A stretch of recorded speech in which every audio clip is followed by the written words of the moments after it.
Hello दोस्तों, मैं हूं आशीष जमना और आप देख रहे हो आपके YouTube channel exam study centre को।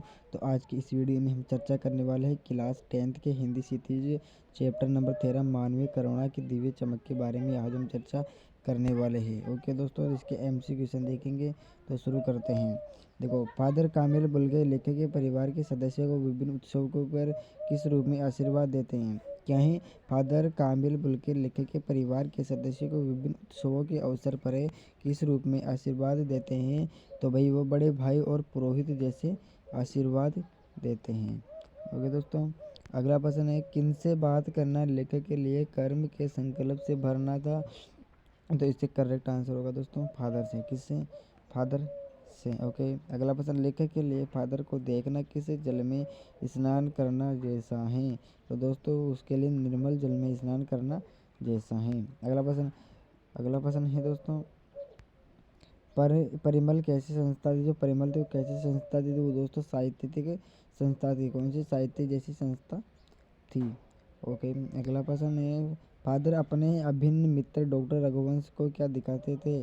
फादर अपने अभिन्न मित्र रघुवंश को माँ की चिट्ठियाँ दिखाते थे। क्या दिखाते थे? माँ की चिट्ठियाँ दिखाते थे। अगला प्रश्न, फादर कामिल बुल्के को देखना किसके समान बताया गया है? तो फादर कामिल बुल्के को देखना निर्मल जल में स्नान करने जिसके समान बताया है। अगला प्रश्न है, किसकी शादी की चिंता फादर ने व्यक्त की थी? तो फादर ने भाई बहन की चिंता व्यक्त की थी। बहन की शादी की लेकर वो चिंतित थे। फादर कामिल बुल्के के कितने भाई थे? फादर कामिल बुल्के के भाई दोस्तों 2 भाई थे। कितने? 2 भाई थे। अगला प्रश्न है, फादर के पिता क्या थे? जो फादर के पिता थे वो क्या थे? व्यवसायिक थे या किसान कृषक थे? ओके दोस्तों, काम करने वाले व्यक्ति थे। अगला प्रश्न है, लेखक ने उम्र की आखिरी देहरी किसे कहा है? लेखक ने उम्र की आखिरी देहरी किसे कहा है? तो दोस्तों बुढ़ापे को कहा है। किसको? बुढ़ापे को कहा है।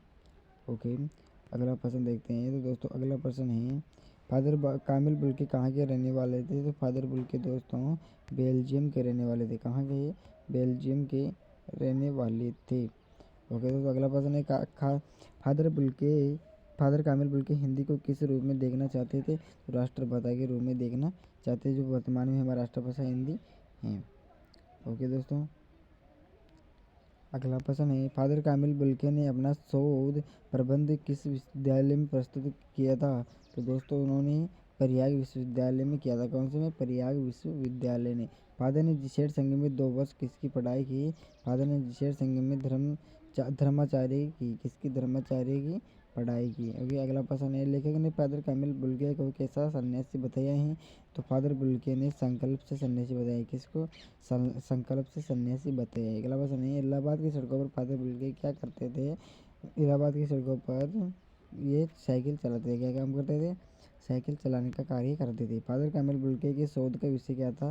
फादर बुल्के का शोध का विषय था रामकथा उत्पत्ति और विकास। ओके दोस्तों, अगला प्रश्न है, फादर बुल्के की मृत्यु किससे हुई? फादर बुल्के की मृत्यु किससे हुई? तो गैंग्रीन से। किससे? गैंग्रीन से। ओके दोस्तों, अगला प्रश्न, निर्लिप्त शामिल रहने से क्या? निर्लिप्त शामिल रहने से क्या अभिप्राय हैं? तो इसका उत्तर होगा सनासक्त भाव से।